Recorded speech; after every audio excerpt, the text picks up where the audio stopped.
Vamos a saludar, Carla, a esta hora de la mañana ya con nuestro primer invitado, el ingeniero Javier Jurado Bedrán. Póngalo en pantalla al asambleísta de UNES. ¿Cómo está, asambleísta? Buen día, ¿nos escucha? Buenos días.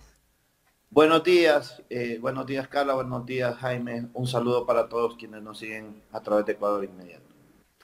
Gracias, asambleísta, por aceptar este diálogo aquí en Ecuador en directo. Bueno, hay muchas cosas que hablar desde el tema de la asamblea, pues bueno, el tema de la ley creando oportunidades, hay el otro asunto de los Pandora Papers, donde justamente el presidente de la República ya no va a ser investigado por la Comisión de Fiscalización, sino por una comisión que fue creada por la misma asamblea, porque en la Comisión de Fiscalización pues todos sabemos que ahí está un amigo del presidente, que es Fernando Villavicencio. Tenemos el tema de la crisis carcelaria, la comisión a la cual usted pertenece es la comisión donde maneja el tema de seguridad.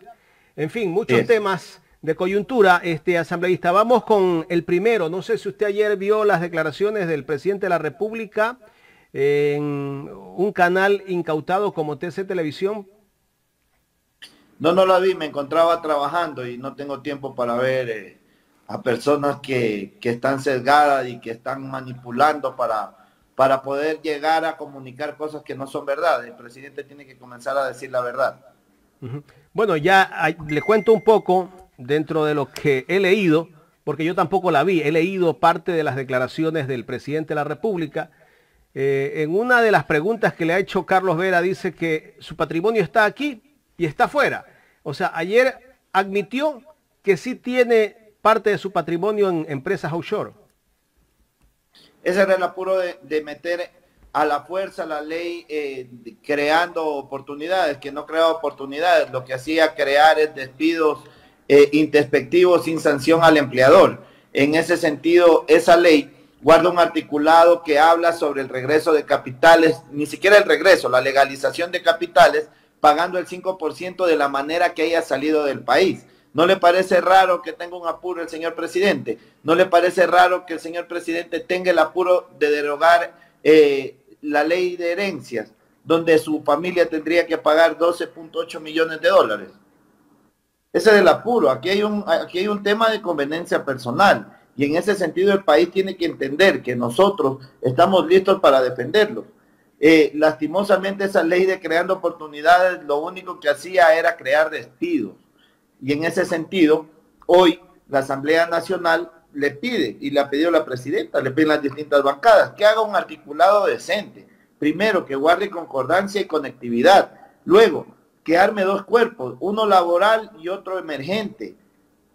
Lastimosamente, creo que al señor presidente le están fallando los abogados en el despacho y le están fallando sus asesores y sus ministros, ¿no? Bueno, pero se habla de una posibilidad de que esta ley entre por el Ministerio de la Ley. ¿Hasta qué punto puede ser que vaya por ese lado la ley? Porque la Asamblea debió tratarla.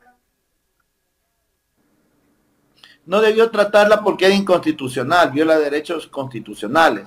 Si yo como legislador presento una ley que no tiene técnica legislativa, que no guarda concordancia jurídica, que tiene problemas de vicios de inconstitucionalidad, la van a rechazar. Si un ciudadano presenta una ley que guarda vicios de inconstitucionalidad o un gremio, la van a rechazar. Y asimismo la Asamblea para eso tiene una unidad de técnica legislativa que recomienda y tiene un órgano colegiado que se llama el CAL. En ese sentido, el CAL decide si la ley pasa o no pasa a ser tratada dentro de la Asamblea Nacional. Esa ley guardaba vicios de inconstitucionalidad, no tenía conectividad entre las normas y además de ser una ley viciada, no guarda la concordancia de ser urgente. ¿Y por qué no guardan la concordancia de ser urgente? Derogar la ley de herencias es urgente. Le pregunto a ustedes como periodistas, ¿es urgente? ¿Soluciona un problema urgente? No. Los temas laborales tenían vicios de inconstitucionalidad y violaban derechos constituidos, ganados durante el tiempo. Sí. Entonces, como es inconstitucionalidad, no guarda conectividad entre los artículos.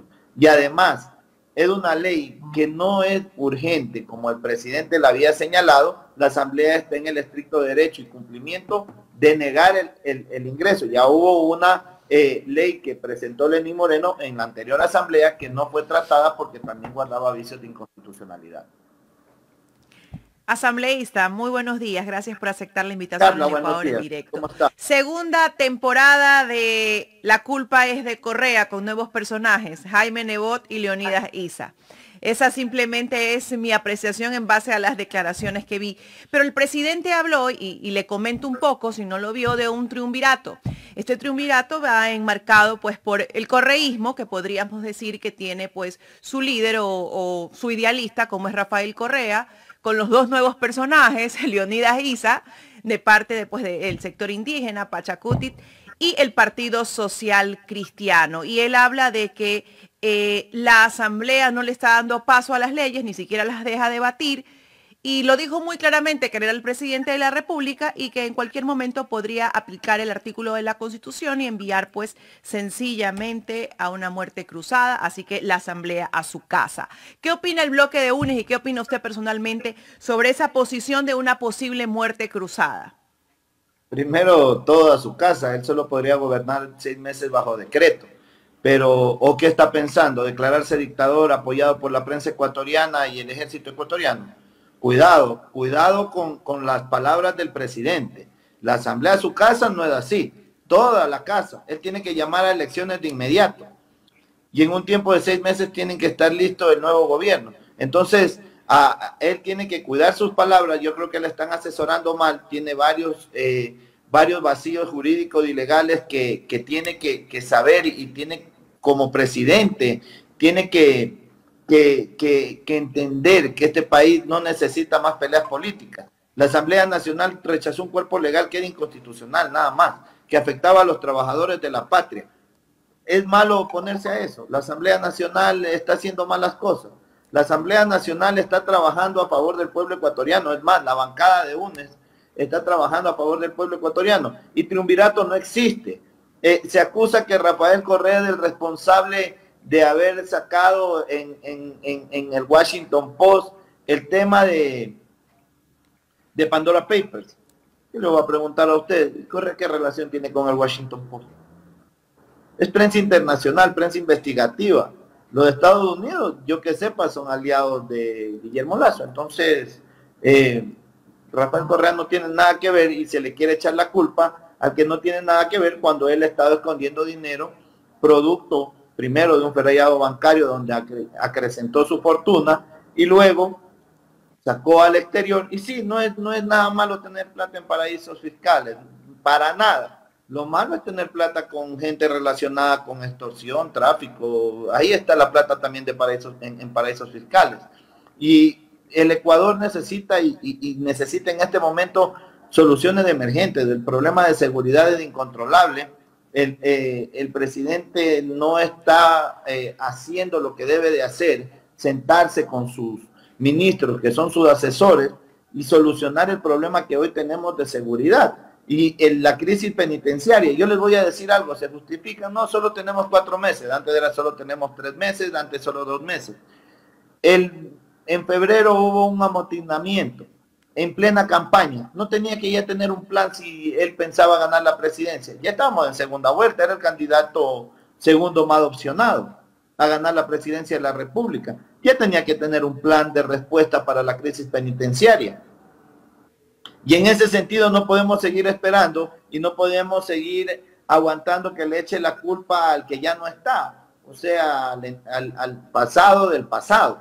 Es un problema que tiene este gobierno y tiene que solucionar. Tiene un problema de delincuencia alto. El presidente hizo algunos ofrecimientos. Yo quiero que recuerden algunos ofrecimientos, como el tema de portabilidad de armas, que lo lanzó por un tema de politiquería. Lo acaba de lanzar de nuevo la señora alcaldesa de Guayaquil en un tema politiquero y de populismo. La solución no es que la gente esté más armada, eso va a generar más violencia. Tenemos que hacer un plan técnico y superar el problema que hoy tenemos de delincuencia, de criminalidad, y que no solamente ya es en el cantón Guayaquil, ya no solamente en el cantón Durán, ya no solamente en el cantón Milagro, ahora es en el cantón Naranjal, en el cantón El Triunfo y en el resto de ciudades del país. El gobierno este gobierno participó en las elecciones sabiendo que arrastraba un problema post-pandemia, o acaso no sabía que posterior a la pandemia se podía producir una crisis social debido a varios temas como la muerte de familiares, ese entorno traumático, luego un problema que hoy es económico y que tampoco lo puede solucionar. Tenemos problemas económicos, la gasolina sube y eso atrae más a que las personas caigan en temas como la delincuencia organizada, el crimen, el ajusticiamiento. Tenemos que superar esos problemas como país. La Asamblea Nacional está dispuesta, abre las puertas para que este gobierno presente un plan y en ese plan presente una buena ley, una ley que supere los problemas estructurales que tiene el país en este momento. El tema de la cárcel, de la crisis carcelaria es un problema que tiene una estructura mucho más grande por el nivel de delincuencia, por el tema de los carteles, por el tema del amotinamiento. Ustedes han hecho un recorrido y han estado pues en diferentes lugares del país y la situación en cada ciudad, en cada provincia es diferente. Y la situación específicamente de la cárcel de Guayaquil también. En ese recorrido, ¿cuáles son los datos que ustedes han levantado y cuáles consideran ustedes que son las decisiones oportunas e inmediatas que deben de tomarse? Porque no vemos nada más que declarar la cárcel en excepción, no vemos nada más que hacen simplemente investigaciones, pero ahí queda. O sea, no vemos ya una acción en firme del gobierno. ¿Qué es lo que se debe hacer? ¿Qué está haciendo para parar esto? O sea, vemos que quienes tienen las propias llaves de las celdas y los pabellones ni siquiera son los guías, son los propios privados de la libertad. Entonces, ¿qué se está haciendo? ¿Qué se va a hacer? Bueno, lo primero y el primer dato que les voy a dar es que el señor director del SNEP reconoce que los centros penitenciarios construidos en la época de la Revolución Ciudadana son centros penitenciarios que tienen carácter técnico y que están aptos para cumplir con los índices de rehabilitación social.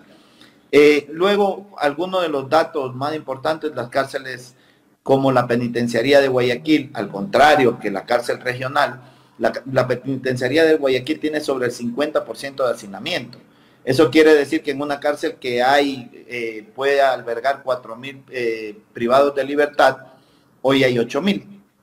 Entonces, primero hay un grave índice de hacinamiento, hay un control por bandas organizadas. En las cárceles, en este momento tengo que decir, no manda el Estado ecuatoriano, mandan los presos, son quienes deciden quiénes comen, quiénes no comen, además quienes salen al patio, quienes no salen al patio, como usted dice, y es conocido.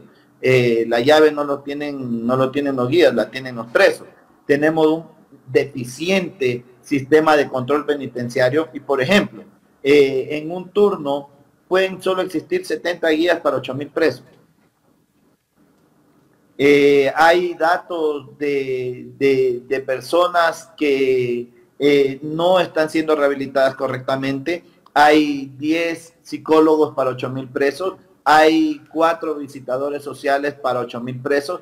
Entonces, es un déficit que no va a poder solventar rápido el gobierno central y en eso estamos conscientes, pero tiene que hacer acciones inmediatas que le permitan contrarrestar la violencia dentro de los centros penitenciarios. Por ejemplo, hay centros penitenciarios que no tienen hacinamiento, como la cárcel de Turi, que tiene un menos 10% de hacinamiento. Entonces, tenemos que trabajar, el gobierno central tiene que hacer acciones inmediatas, unas van a ser a corto, otras van a ser a mediano y otras van a ser a largo plazo, y va a tener todo el respaldo de los ciudadanos, de la Asamblea Nacional y de todos quienes estamos en contra de la delincuencia, de construir una cárcel de máxima seguridad que no llevará poco tiempo, llevará un tiempo más largo. Por otro lado, la función judicial tiene que actuar de manera más eficiente. La prisión preventiva, que desde último rato está siendo utilizada como recurso principal, eso también hace que el hacinamiento crezca. Tenemos que el presidente hizo un decreto de emergencia, el primer decreto de emergencia, donde pedía que el sistema judicial acelere los procesos para tener un tribunal de garantías penitenciarias, cosa que aún no ha sido solventada, y son cosas que debemos de tenerlas porque lastimosamente incluso las boletas de excarcelación son centralizadas y un preso que está para ser dado en libertad hoy puede salir en 4, en 8 o en 12 días más porque no llega la boleta de excarcelación. Esos son problemas que tenemos administrativos que pueden ser solventados de manera emergente o inmediata. Sin duda, asambleísta, en la cárcel hay problemas de fondo y de forma, de las dos maneras. Pero usted también ha recorrido varias ciudades del país donde hay un incremento de violencia, hay un incremento de delincuencia, ya lo dijimos, Durán, Milagro, Guayaquil. ¿Qué levantamiento se ha hecho ahí y qué medidas se van a tomar? Bueno, sí.